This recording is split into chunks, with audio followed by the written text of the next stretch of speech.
সুপ্রিয় দর্শক, SP hospital doctor chamber অনুষ্ঠান থেকে আমি ডক্টর ফারহানা শামসুমি আপনাদের সবাইকে জানাচ্ছি সাদর আমন্ত্রণ।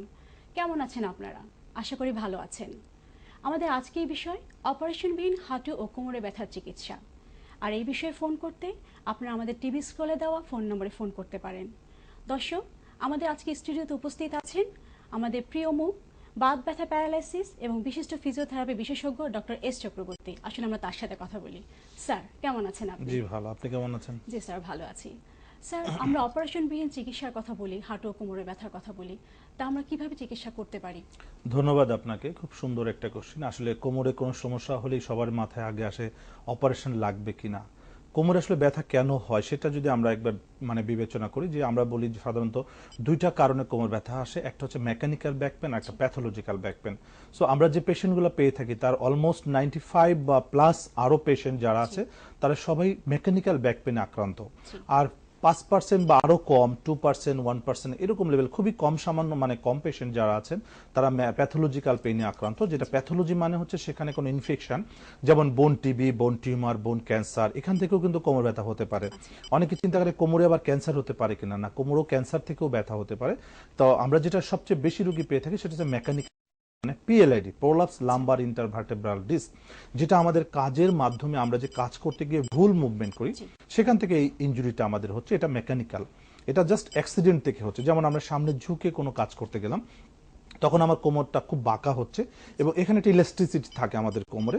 যেমন একটা কুঞ্চিকে যদি আমি বারবার বাঁকা করি তাহলে কুঞ্চির ঠিক মাঝখান থেকে ফেটে যাবে।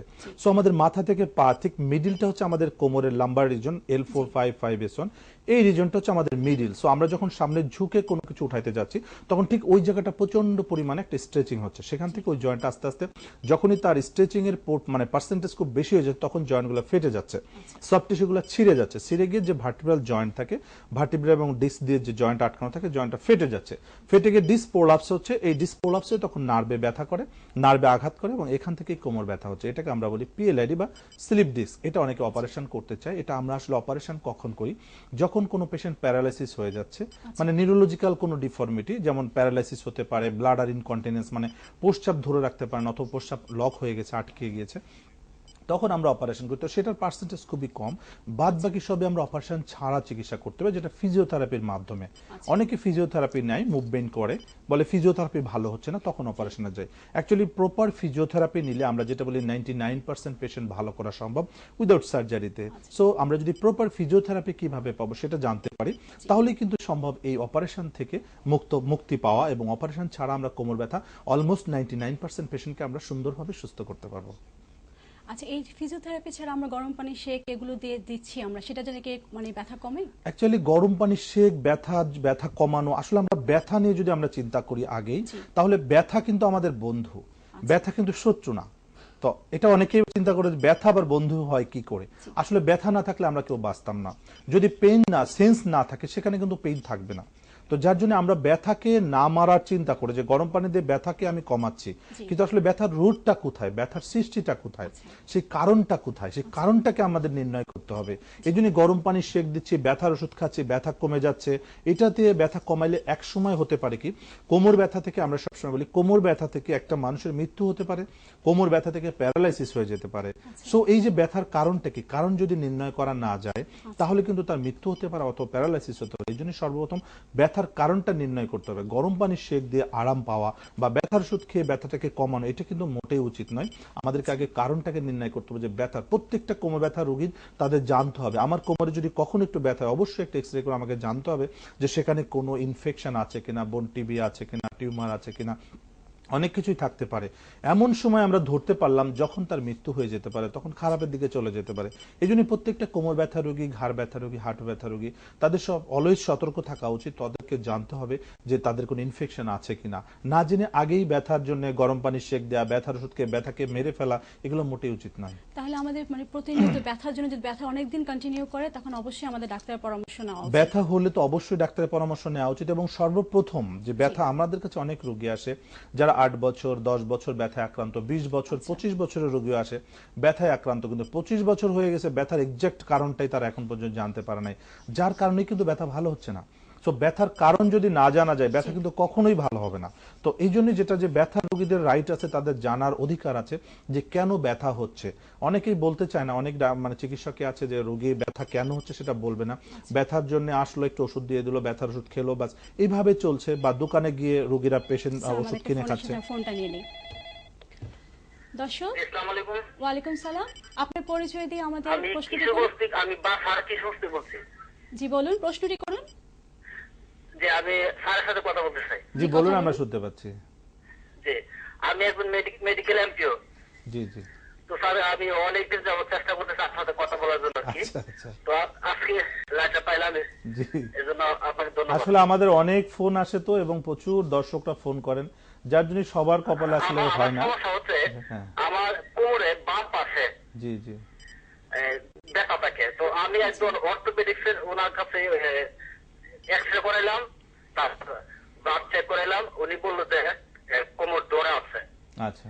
এখন উনি ফিজিওথেরাপি দিয়েছে, পাশাপাশি পেনকিলার কিছু দিছিল, কিন্তু আমি সকল ধরনের পেনকিলার খাইছি। গরম পানি সেট নিলাম অটোটা ব্যাকের। তো উনি আমার বলছে যে আপনার চিকিৎসা একমাত্র ফিজিওথেরাপি, মেডিসিনে যাবে না।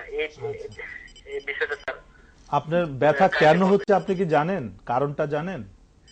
জি। ব্যথা কেন হচ্ছে কারণটা কি জানেন আপনি? ও আমি যদি বসি, টয়লেটে বসি বা ফ্লোরে বসি, তখন আমার ব্যথার অনুভব হয়। এমনি হাঁটা চলা করলেও আমার কোনো সমস্যা হয় না। ওকে দর্শক, আচ্ছা আমরা আচ্ছা, আপনার ধন্যবাদ, কথা আমরা বুঝতে উত্তর পেরেছি। দিচ্ছি। হ্যাঁ, ওনার যেটা আসলে অনেক ধন্যবাদ আপনাকে। অনেকদিন পর মানে ফোনে পেলেও যা কথা হলো, অনেক কষ্ট করে ফোন করেছেন, এর জন্য ধন্যবাদ। ওনার যেটা সমস্যা হচ্ছে, যেটা তার মেকানিক্যাল পেইন হচ্ছে, এখানে যে বসলে তার ব্যথা হচ্ছে, টয়লেটে বসলে ওখানে চাপ লাগে। তো আসলে যে সে কাজ করে, সে এমপিও মেডিসিন কোম্পানিতে চাকরি করে, তো তাকে তো মুভমেন্ট করতে হয়, জার্নি করতে হয়, বা অনেক সময় সামনে ঝুঁকে কাজ করতে হয়, অনেক সময় কার্টুন টান দিতে হয়, অনেক কিছু চাকরির ক্ষেত্রে অনেক কিছু করতে হয়। তো এই যে কাজের কারণে কোমরের জয়েন্ট ইনজুরি হয়ে আছে, যেটাকে আমরা বলি পিএলআইডি। আচ্ছা। জয়েন্টে ছোট একটা ইনজুরি আছে, যে ছোট ইনজুরি, তার ব্যথাটা কিন্তু সারাক্ষণ হচ্ছে না, বা সোজা দাঁড়ায় থাকলে বা শুয়ে থাকলে ব্যথা হচ্ছে না, কিন্তু তার মুভমেন্ট করতে গেলে ব্যথাটা হচ্ছে। সো এটা ফেটে গিয়ে ইনজুরি থেকে ব্যথা হয়, এটা আমরা 99% কনফার্ম। তবে যদি একটা এমআরআই করা যায়, যেমন এক্সরেতে কিছু আসবে না, বাট এমআরআই তে আসবে। একটা এমআরআই করলে আমরা দেখতে পাবো যে তার জয়েন্টে কতটুকু ইনজুরি আছে বা কয়টা জয়েন্ট ইনজুরি আছে। এবং যে সুন্দর কথা বলছে, ফিজিওথেরাপি একমাত্র ভরসা, এবং মেডিসিন সে অনেক খাচ্ছে, কোনো লাভ হচ্ছে না। অ্যাকচুয়ালি যেটা পেইন কিলার কখনো পেইন কমাইতে পারে না, পেইন কিলার কিন্তু ক্রনিক পেইন গুলোকে আস্তে আস্তে বাড়িয়ে দিচ্ছে, যেটা আমেরিকান রিসার্চ থেকে বলা হচ্ছে যে ব্যথার ওষুধ ব্যথাকে বাড়িয়ে দেয়। প্রিয় দর্শক, আপনার পরিচয় দিয়ে প্রশ্নটি করুন। হ্যালো, বলুন, আমরা শুনতে পাচ্ছি। জি, ওয়ালাইকুম সালাম। কোথা থেকে আমার বলছেন? মিরপুর, ঢাকা। জি বলুন, আমরা জি, শুনতে পাচ্ছি। প্রশ্নটি করুন। বাম পায়ের গোড়ালির নিচে ব্যথা, জি হাঁটতে পারি না। ওই কয়দিন ডাক্তার দেখাইছিলাম, ওষুধ খেলে একটু কমে, জি। আবার বেড়ে যায়। আপনার কোমরে কোনো ব্যথা আছে? না, কোমরে ব্যথা নাই। ব্যথা কতদিন যাবত হচ্ছে? এটা প্রায় 2 মাস। আপনার বয়স কত? 55। সকালে ঘুম থেকে উঠলে ব্যথা করে? হাঁটলে, হ্যাঁ, না, সকালে ঘুম থেকে ওঠার সময়? হাঁটলে ব্যথা করে। সকালে ঘুম থেকে উঠতে ব্যথা করে? বিশ্রাম থেকে নামলেই ব্যথা করে। আচ্ছা, ধন্যবাদ, আমরা উত্তর দিচ্ছি। ধন্যবাদ দর্শক। তো প্রথম দর্শককে আমি বলতে চাই যে ওনার ফিজিওথেরাপি করতে হবে, তবে একটা এমআরআই করে কনফার্ম করে দেন ফিজিওথেরাপি, পাশাপাশি ওনাকে রেস্ট নিতে হবে, কারণ অনেক সময় ফিজিওথেরাপি নিয়ে যদি মুভমেন্ট করে সেক্ষেত্রে ব্যথা ভালো হবে না। সো 3 থেকে 6 সপ্তাহ যদি প্রয়োজন হয়, 3 বা 6 সপ্তাহ অ্যাবসলিউটলি বেড রেস্ট নিয়ে ফিজিওথেরাপি করলে উনি 100% সুস্থ হয়ে যাবেন। এবং দ্বিতীয় পেশেন্ট যে প্রশ্ন করলেন, ওনার পায়ের গোড়ালিতে ব্যথা, সকালে ঘুম থেকে উঠে হাঁটতে গেলে ব্যথা। এই ব্যথাটা দুইটা কারণে হতে পারে, একটা হচ্ছে কোমর থেকে গোড়ালিতে ব্যথা যেতে পারে, 2 নাম্বার গোড়ালিতে হাড় বেড়ে ব্যথা হতে পারে, যেটা আমরা বলি ক্যালকিনিয়ার স্পুর। তো পায়ের গোড়ালিতে যদি হাড় বেড়ে যায়, সেটা একটা এক্সরে করলে আমরা দেখতে পাবো যে হাড় বেড়ে গেছে। যদি হাড় বেড়ে যায়, সেখানে ফিজিওথেরাপি এবং সেখানে কিছু ম্যাসাজ আছে, দিলে ওই হাড়টা আস্তে আস্তে আস্তে আস্তে ওখানে স্মুথ হয়ে যেতে পারে বা ভ্যানিশ হয়ে যায়, যেটা আমরা বলি ম্যাসাজের মাধ্যমে করা হয়, এবং ফিজিওথেরাপির মাধ্যমে এটা ভালো করা সম্ভব। পাশাপাশি যদি কোমর থেকে ব্যথা হয়, দেখা গেলো যে আমরা এক্সরে করলাম, পায়ের গোড়ালিতে কোনো সমস্যা নাই, তাহলে ব্যথা কোত্থেকে আসে? তাহলে কোমর থেকে ব্যথাটা আসবে, যেটা L5S1। ওখানে যদি নার্ভে কোনো কম্প্রেশন থাকে, ইনজুরি থাকে, তাহলে যে সাইটিক নার্ভে চাপ দেয়, এই ব্যথাটা আমাদের গোড়ালিতে বেশি হয়। এই ব্যথার সিমটমটা থাকে যে শুয়ে থাকলে, বসে থাকলে ভালো, যখনই হাঁটতে যাচ্ছে তখনই ব্যথাটা হচ্ছে, সকালে ঘুম থেকে উঠে ব্যথা হচ্ছে, কিছুক্ষণ বসে থাকলে উঠে দাঁড়াইতে গেলে আবার ব্যথাটা শুরু হয়ে যায়। তার মানে কোমরের যত মুভমেন্ট হয়, তার ব্যথাটা তত বাড়তে থাকে। সোজা দাঁড়ালে, হাঁটা চলা করলে আবার ব্যথাটা কমে যায় আস্তে আস্তে। তো এটা হচ্ছে কোমর ব্যথার সিমটম। তা আপনাকে বলবো যে একটা এক্সরে এবং একটা এমআরআই করে কনফার্ম করে তারপরে আপনাকে ফিজিওথেরাপি নিতে হবে। এখানে পেইন কিলার খেয়ে আসলে সমাধান হবে না, কারণ যদি হাড় বেড়ে যায় হাড়কে স্মুথ করতে হবে, আর কোমরের জয়েন্ট ফেটে যদি ব্যথা হয় তাহলে সেটাকে জোড়া দিতে হবে। সো পেইন কিলার কোনোটার জন্যই আপনাকে হেল্প করতে পারবে না। অনেক সময় হাঁচি কাশি দিলে আমাদের অনেক সময় কোমরে ব্যথা হয়, অনেকে বলে কমপ্লেইন করে এটার সাথে, এটা কি মানে হ্যাঁ, অনেক পেশেন্ট আমরা পেয়ে থাকি যে হাঁচি দিয়ে কোমরে ইনজুরি এবং বাঁকা হয়ে গিয়েছে, সোজা হইতে পারে না, ভয়ঙ্কর ব্যথা এবং পা অবশ হয়ে যাচ্ছে, এরকম রোগী আমরা অনেক পেয়ে থাকি। হাঁচি দিতে গিয়ে হয়েছে, অনেকে গোসল করতে যে পানি মাথায় দিয়ে পানি উঠানোর সময় তখন তার ইনজুরিটা হয়েছে, এভাবে বিভিন্ন কারণ হতে পারে। দর্শক, হ্যালো, আসসালামু আলাইকুম। জি ওয়ালাইকুম সালাম, আপনার পরিচয় দিয়ে প্রশ্নটি করুন। আমি চিটং থেকে বলছি, ফারজানা। জি জি বলুন, শুনতে পাচ্ছি। আমার এট এ টাইম 2টি সিজার হয়ে গেছে, গত ডিসেম্বর, মানে লাস্ট ডিসেম্বর না, এর আগে ডিসেম্বরে, আবার জুলাইতে হয়েছে। আচ্ছা, তো এখন আমি প্রচন্ড কোমর ব্যথা আমার, আমি বসলে উঠতে পারি না, অনেকক্ষণ ধরে বসে থাকলে উঠতে পারি না, আর কোমরে খুব পেইন, একদম মানে আমাদের কোমরের ঠিক মধ্যখানে ঠিক নিচের জায়গাটাতে অনেক ব্যথা। এখন আমি কি করতে পারি আমাদের কোমর ব্যথার জন্য? আপনার ব্যথা কি কোমর থেকে পায়ে চলে যায়? না, কোমরেই থাকে। কোমরেই থাকে। কোথাও চিকিৎসা করিয়েছেন? কোমরেই থাকে। Sorry sir? কোথাও চিকিৎসা করিয়েছেন আপনি? না স্যার, আমি কোনো চিকিৎসা করাইনি, আমার বেবি হয়েছে 6 মাস হয়েছে। আচ্ছা এই কোমর ব্যথা নিয়ে আছি আর কি। আচ্ছা। ঠান্ডার মধ্যে কি হয়ে যায়? আচ্ছা, ধন্যবাদ। আপনি আমাদের প্রোগ্রাম দেখেন, আমি ধন্যবাদ বলছি স্যার। উত্তরটা দিচ্ছি। স্যার, আমরা ছোট্ট একটি বিরতির পর আবারও প্রশ্ন উত্তরটা নিয়ে ফিরে আসছি। দর্শক, আমাদের সাথেই থাকুন, আপনার উত্তর নিয়ে আমরা আবারও ফিরে আসছি কিছুক্ষণের মধ্যেই, সাথে থাকুন।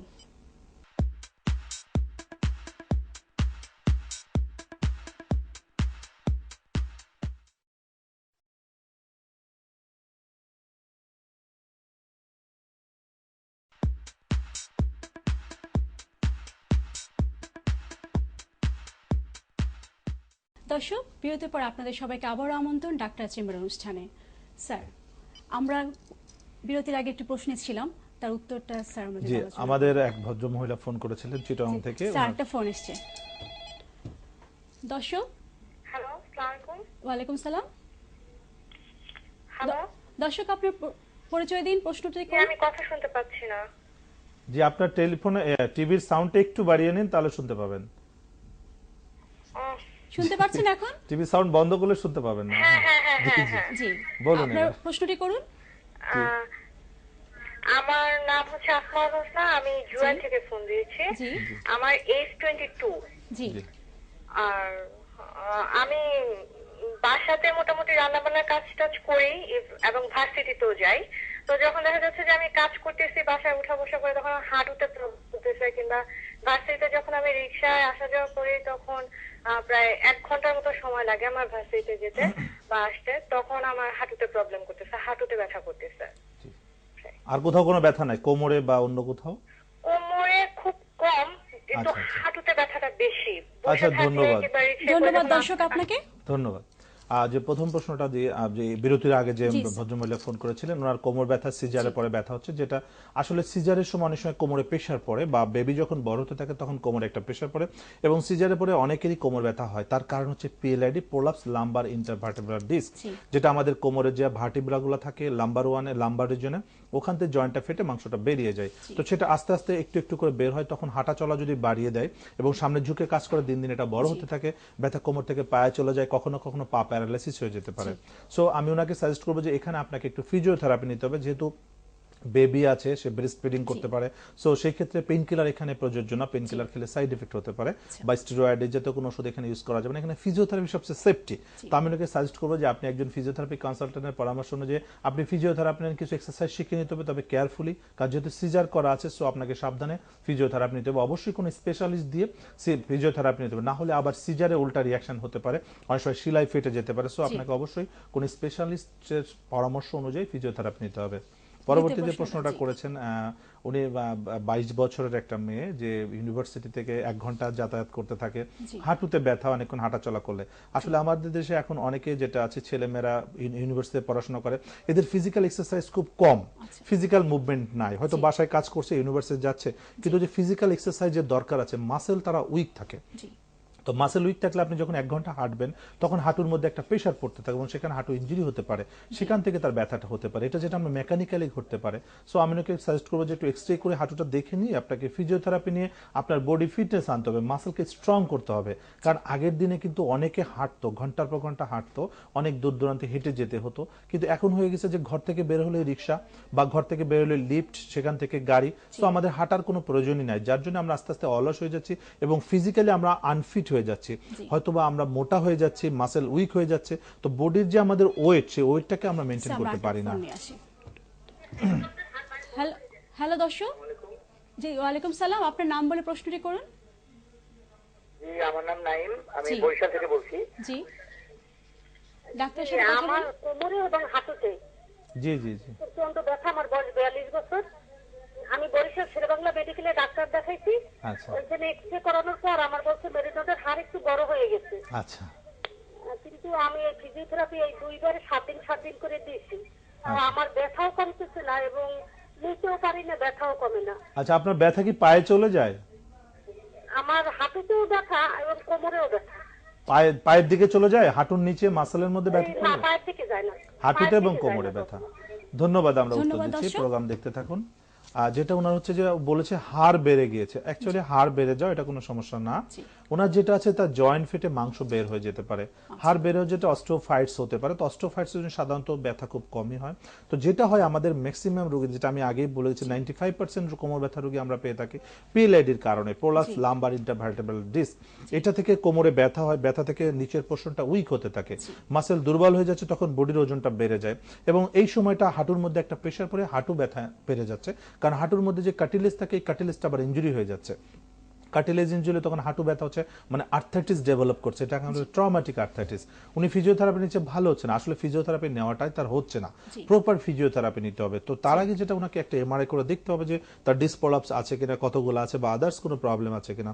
কারণ অনেক সময় নানান কারণে ব্যথা হয়, একটা কারণে না, অসুখের সাথে একটার সাথে আরেকটা লেয়াজও থাকে। সো এই জন্য আমাদেরকে আগে 100% কনফার্ম হতে হবে যে এই প্রবলেম তার আছে, তারপরে ফিজিওথেরাপি নিতে হবে। যদি প্রয়োজন হয় তাকে রেস্টে ফিজিওথেরাপি নিতে হবে, হসপিটালে ভর্তি থাকা প্রয়োজন হতে হবে। যদি ব্যথা বেশি হয় সেক্ষেত্রে আমরা সাজেস্ট করবো যে হসপিটালে ভর্তি থেকে 2 থেকে 3 সপ্তাহ কন্টিনিউ ফিজিওথেরাপি নিতে হবে, তাহলে রেস্টে তার ফাটাটা জোড়া নিয়ে নেবে। দর্শক, প্রিয় দর্শক, আপনার নাম হ্যালো, বলুন। জি, আপনার নাম বলে আমার প্রশ্নটি নাম করুন। লুৎফর রহমান, আমি ব্রাহ্মণবাড়িয়া থেকে বলছি। জি, কথা বলুন আমার ডাক্তার সাহেব। বয়স 49।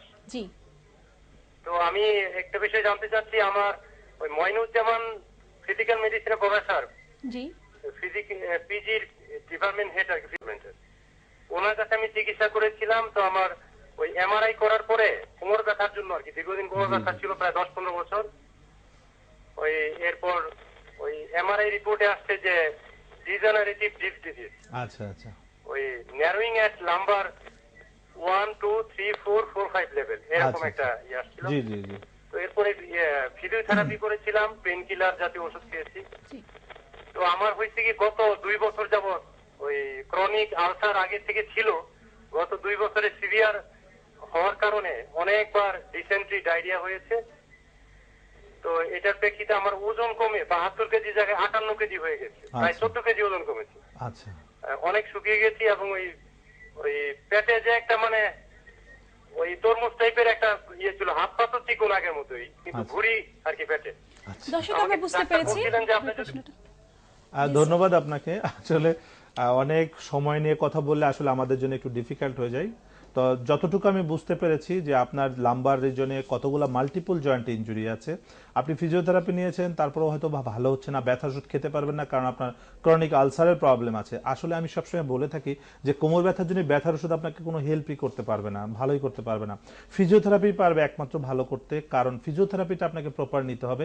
ফিজিওথেরাপি নিয়ে আসলে আপনাকে অবশ্যই বেড রেস্ট দিতে হবে, 3 থেকে 6 সপ্তাহ absolutely bed rest with physiotherapy. কারণ বিছানায় যদি শুয়ে থাকে 6 সপ্তাহ তাহলে মাসল আরো উইক হয়ে যাবে। এই সময় যেটা করতে হবে, কন্টিনিউ ফিজিওথেরাপি, দিনে 3 থেকে 4 বেলা যদি ফিজিওথেরাপি নেয়, হসপিটালে ভর্তি থেকে 3 সপ্তাহ হসপিটালে, 3 সপ্তাহ বাসায়, 6 সপ্তাহ যদি পুরোপুরি কমপ্লিট ট্রিটমেন্ট নিতে পারে তাহলে সম্পূর্ণ সুস্থ হবে। ওনার ব্যথা ওষুধ খাওয়া লাগবে না, আলসারও বেড়ে যাবে না, কারণ ম্যাক্সিমাম রোগীদের পেন কিলার খেতে খেতে আলসার হয়ে যাচ্ছে। স্যার, আমরা অনেকেই হয়তো আমাদের প্রশ্ন করতে পারছে না টেলিফোন এঙ্গেজের জন্য, আপনার মোবাইল নাম্বারটা যদি তাদেরকে দিয়ে দিতেন তাহলে তার জন্য উপকার হতো। ধন্যবাদ। আমার মোবাইল নাম্বারটা বলছি, আমার মোবাইল নাম্বার 01711682000।